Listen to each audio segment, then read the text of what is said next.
Unplugged in, China's new national security law bringing Hong Kong closer to Beijing's power and control. The State Department says that China was not forthcoming in recent talks in Hawaii between Secretary of State Mike Pompeo and a top Chinese diplomat. And North Korea threatening to redeploy troops and resume military exercises near the border with South Korea after blowing up the Inter-Korean Liaison building. Unplugged in, U.S.-China, crisis and opportunity. Hello, welcome to Plugged In. I'm Greta Van Susteren, reporting from my home in Washington, D.C. With a backdrop of a global coronavirus pandemic and the resulting global economic recession, tension between the world's two economic superpowers is rising. On June 17th, the top diplomats from the U.S. and China met in Hawaii. Diplomatic sources say China asked for the meeting. Flashpoints between the United States and China include a trade war, cybersecurity, human rights, North Korea, Hong Kong, and the coronavirus, just to name a few. Plugged In Steve Reddish reports. Kung flu.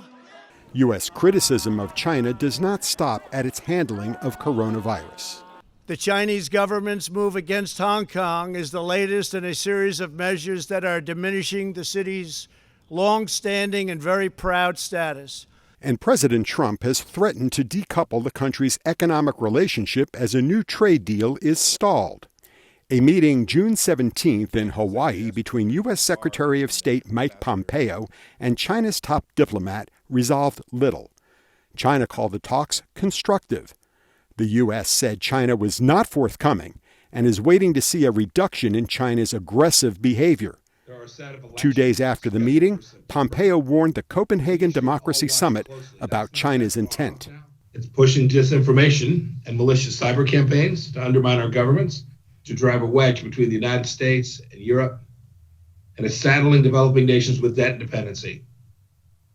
You've seen this all. Everyone in this room knows that the Chinese Communist Party strong-arms nations to do business with Huawei, an arm of the CCP's surveillance state. And it's flagrantly attacking European sovereignty by buying up ports and critical infrastructure. From Greece to Valencia, we must take off the golden blinders of economic ties and see that the China challenge isn't just at the gates, it's in every capital, it's in every borough, it's in every province. Every investment from a Chinese state-owned enterprise should be viewed with suspicion. China accused Pompeo of trying to drive a wedge between China and other nations. Pompeo once again made groundless accusations against China in his video address, attempting to sow discord between China and other countries. China strongly opposes this. This U.S. politician's China-related remarks go against basic facts and the basic norms governing international relations. It contributes to nothing but further exposes his deep-seated Cold War mentality and ideological prejudice. The Secretary of State outlined the choice nations face. I know that there's fear in Europe that the United States wants you to choose between us and China. But it's simply not the case. It's the Chinese Communist Party that's forcing this choice. The choice isn't between the United States, it's between freedom and tyranny. Meantime, China and India have reportedly agreed to disengage from further confrontation after a border clash last week left 20 Indian soldiers dead. Steve Reddish, VOA News, Washington. As the rivalry between Washington and Beijing plays out, the massive protests we saw in Hong Kong last year demanding autonomy from China have been largely silent. But China's attempts to impose new controls and security measures on the former British colony is receiving a strong pushback from the British government. More from Henry Ridgewell in London. June 2019, hundreds of thousands of protesters filled the streets of Hong Kong, demanding the withdrawal of a bill to allow the extradition of criminal suspects to mainland China. The law was eventually abandoned, but the pro-democracy protests continued. 1 year later, the coronavirus pandemic has largely silenced the streets. In May, Beijing approved a national security bill that critics say would end Hong Kong's political freedoms. The territory's chief executive, an appointment approved by China's central government, welcomed the proposed law. The people of Hong Kong want to see stability again. Britain says the bill represents a clear breach of the Sino-British Joint Declaration, signed when it handed over the territory to China in 1997. We've made a historic commitment to the people of Hong Kong to protect their autonomy and to protect their freedoms, and more importantly, so has China. Now it seems Britain may offer an emergency exit. Britain issued so-called British nationals' overseas passports to Hong Kong residents before the handover. The government says around 350,000 people currently hold such a passport, and 2.5 million people are eligible to apply. The British government is proposing to make it easier for holders of those passports and their immediate family to move to Britain with what it calls a clear pathway to citizenship after 5 years. Implicit in the British plan is the possibility that Hong Kong could lose a very significant percentage of its talented people. From the perspective of Beijing, they want Hong Kongers to do well. They are not, however, prepared to pay any price to keep their talents in place in Hong Kong, particularly if those talents also happens to be, in quotation marks, troublemakers for Beijing. Until the legislation is passed, British ministers have proposed emergency measures to allow BNO passport holders easier entry rights into Britain. It's the biggest change in policy since the handover, says Johnny Patterson of the advocacy group Hong Kong Watch. It's a really significant watershed, and it signals not only an incredibly generous and meaningful immigration shift, but also a sea change in Sino-British relations, potentially. But there is a lack of policy detail, argues Professor Steve Sang. I think the ambiguity is very much by design. What the British government has offered Hong Kong essentially is to send a message both to people in Hong Kong that they are not forgotten, and a message to China that there will be responses from the UK. Hopefully the Chinese government will back off. But Beijing warns that the British citizenship offer would itself breach the 1997 Joint Declaration. Until recently, Britain agreed with that verdict. But China's attempt to impose the new security law on Hong Kong has changed the calculation in London. Henry Ridgewell for VOA News, London. The COVID-19 pandemic and social distancing have diminished the once massive protests across much of Hong Kong. But in many parts of the city, smaller demonstrations are still going on. VOA spoke with some students to learn more about their concerns and what they say the Chinese government is doing to Hong Kong. It is a threat to everybody in Hong Kong, and it is a threat to freedom of speech and freedom of expression. Once this law has been passed, I think they can pretty much pick and choose on whom they will be suing or whom they will be arresting, just based on whether they like this person or not. The national security law will not allow us to go to protests like this anymore, and every time if we go to protest, we will be having to be claimed that we're threatening national security. That will definitely lead us to going to prison, or it is a definite threat to our freedom. If you have a chance to leave Hong Kong, will you leave or to still stay here in Hong Kong? I have thought about leaving, but now I do not think that I will leave, because I thought that I have the civic responsibility to keep on fighting for my own place. Months of turmoil have sharpened the focus on the question of what will happen to Hong Kong in 2047 when the one country, two systems arrangement expires. For more on Hong Kong's history and complex relationship with mainland China, I spoke with Michael O'Hanlon, Senior Fellow at the Brookings Institution. Hong Kong was sort of taken from China by imperial Europeans, and that's the history. And just because in China's mind, Europeans may think of Hong Kong now as some thriving, neutral middle ground between East and West, if you will.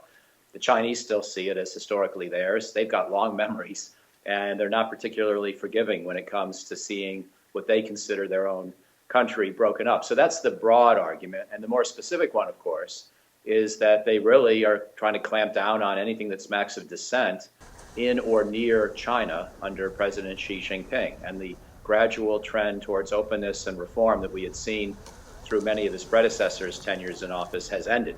And therefore, there's really a desire here to push things back categorically in any place that China has influence, because they think otherwise the sort of liberalizing trend could spread to their own country, and they're deathly afraid of that. All right. Now, it's created pressures with the United States, right? Well, there's no doubt. I mean, the United States, of course, as you well know, is committed to global human rights, but also partly because of our alliance with Britain, but our independent relations with Hong Kong, we have a great deal of affinity for respect for that entity as it has existed in modern times, which is essentially as an autonomous entity that may be technically part of China, that may be fully reverting to China by mid-century under the deal by which the British left in the late 20th century, but nonetheless is really its own thing. And it's a place where there are a lot of American businesses, a lot of Americans travel. And I think when China tried to apply its legal system to Hong Kong, and that gave rise, of course, to last year's unrest, they made a big mistake in Beijing when they decided to do that. And I certainly, I'm sure most Americans are completely on the side of the protesters. It is worth noting, however, that at some point China relented. And yet the protesters sort of, in the words of one of my colleagues, wouldn't take yes for an answer.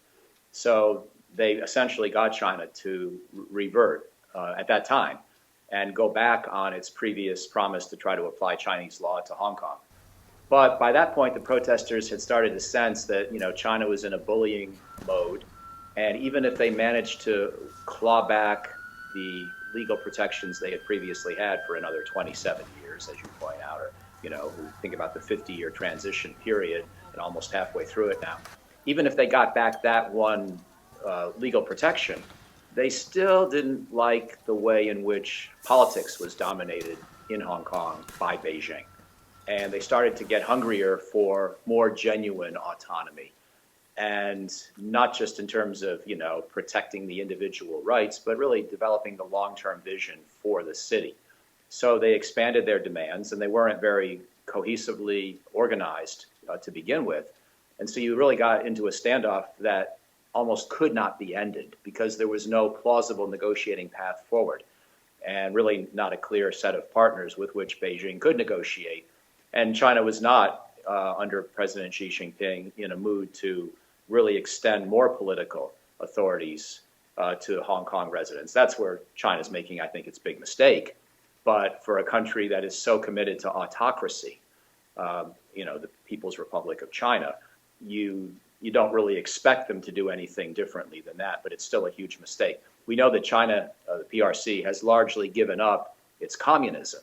It's hard to think of it as really, the People's Republic in the way it used to be, but it certainly has not given up autocracy, one-party rule. Whatever the ideology may now be for that Chinese Communist Party, it still has every intention of keeping its hands on the reins of power inside of China. And therefore, opening up politics in any place where China has a say is just not going to be in the worldview or the agenda of leaders in Beijing. Is there any chance of a flashpoint where China actually goes into Hong Kong now with the military? Do you foresee that, or is it mainly just saber rattling at this point? I don't rule out a military move. I don't think you would have a Tiananmen Square debacle. I think China would understand that even if, even on its own territory, another Tiananmen Square is really not something that it can afford. That would lend much more support and momentum to the whole decoupling movement that we're seeing many companies and countries pursue just for economic reasons, where they don't want to have the dependencies on China for commodities or or for intermediate goods or for assembly of final goods that they once did. They want to mitigate those vulnerabilities.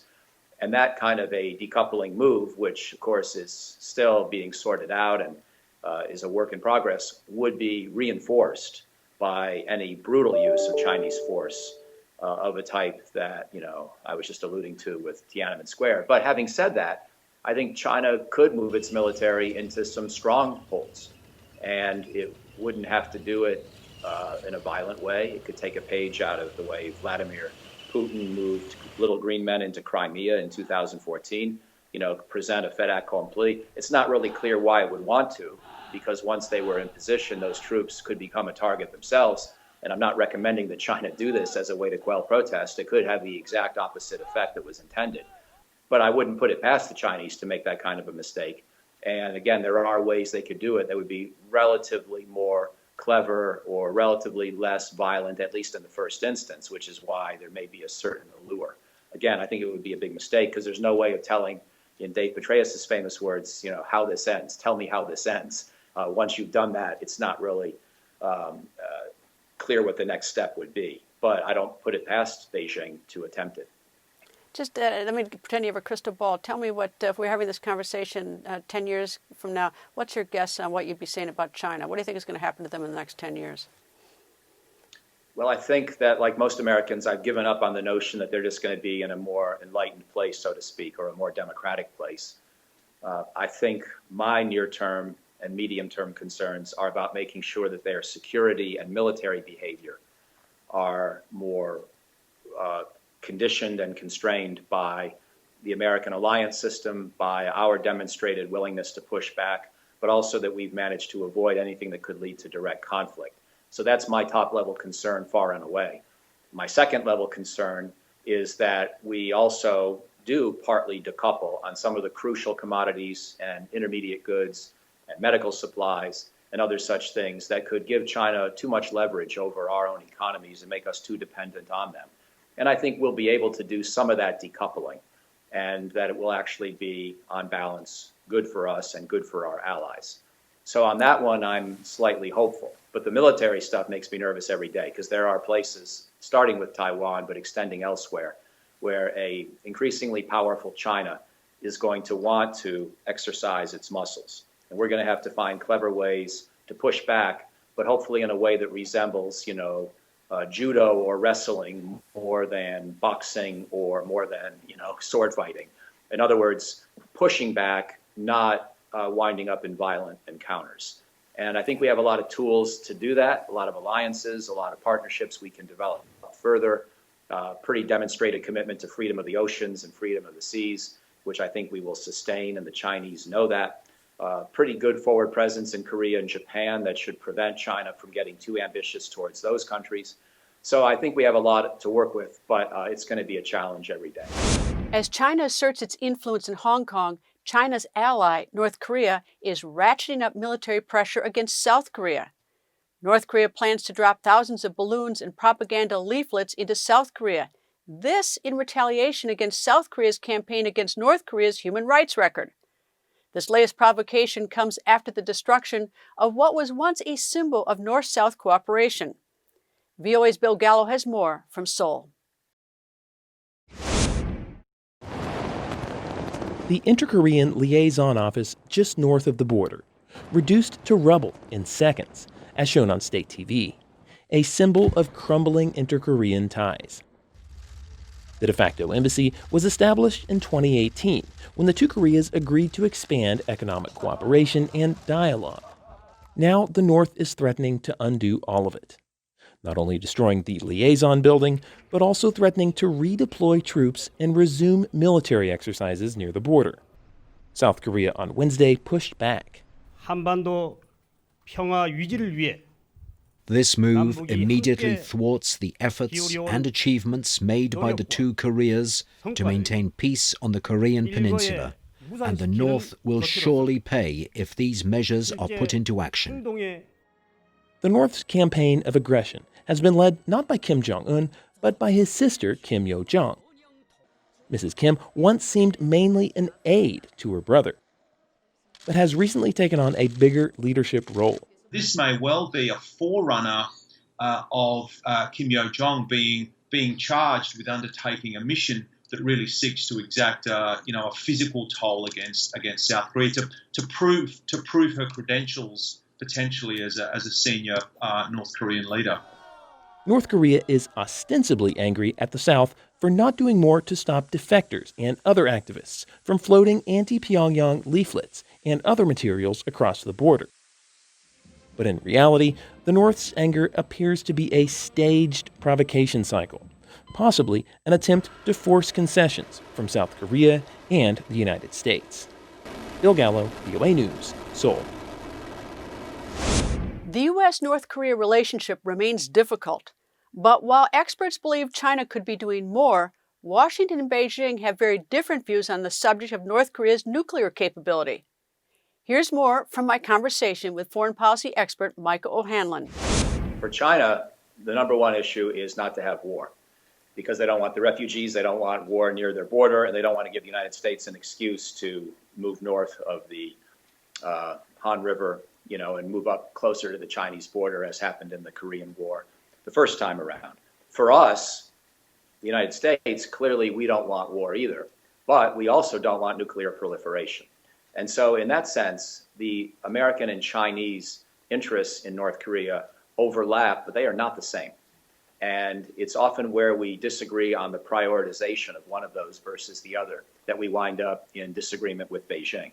I think that China has helped. For one thing, the North Korean economy has been shrinking at a pace of 3 or 4% a year during the Trump presidency because of the UN sanctions, which, as you know, only were possible because China agreed to support them. China has a veto at the UN Security Council. You cannot impose strong sanctions on any country anywhere in the world without Chinese and Russian help.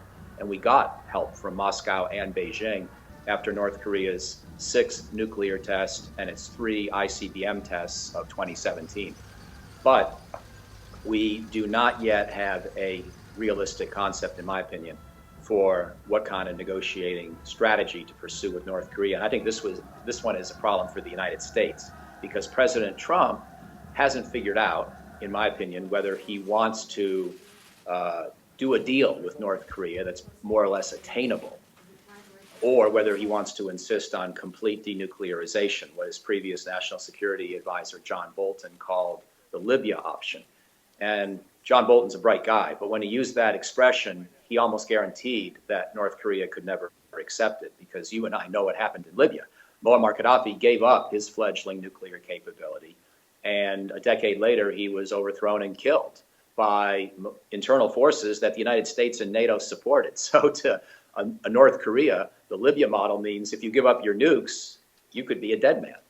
And therefore, in my opinion, there's absolutely no realistic way that we can persuade North Korea to give up its nuclear weapons through a negotiated deal. The only thing that I believe is attainable, and I really thought President Trump would pursue this, and I'm surprised he hasn't, is to do a compromise deal, a partial deal, in which we would verifiably dismantle North Korea's nuclear production capability so they can't make any more bombs.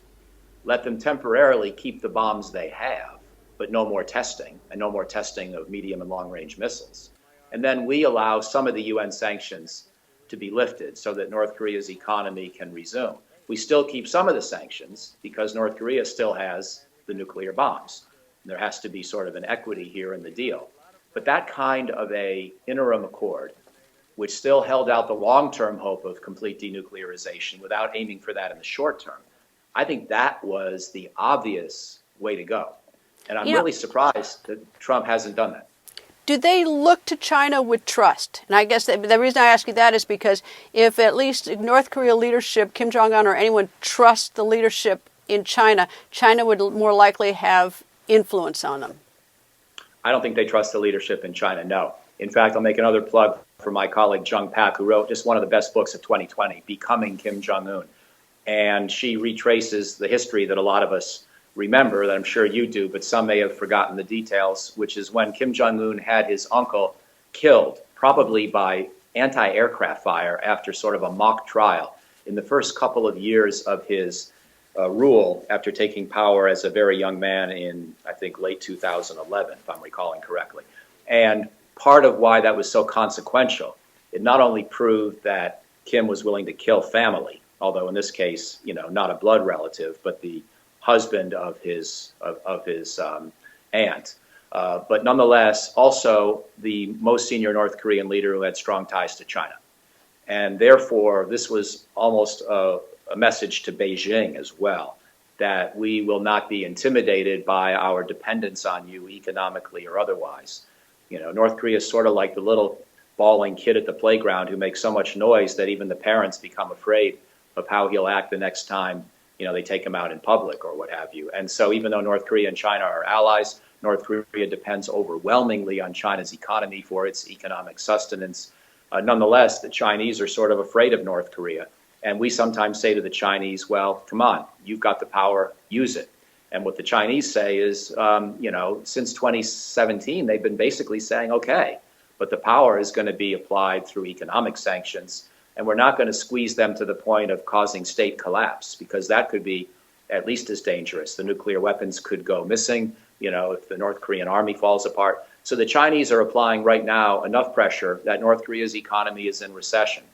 And I think this is the moment to go for an interim deal. And so that's why I fall back on that option.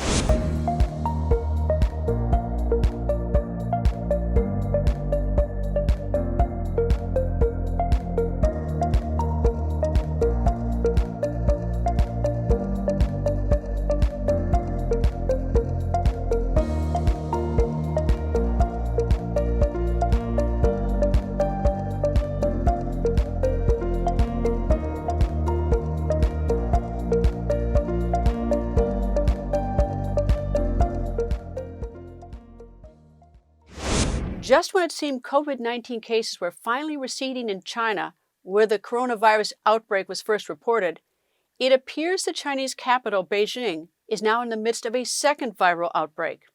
June 9th, after discharging its last COVID-19 patient from a local hospital, Beijing officials appeared at a press conference without face masks to declare no new cases and no suspected infections.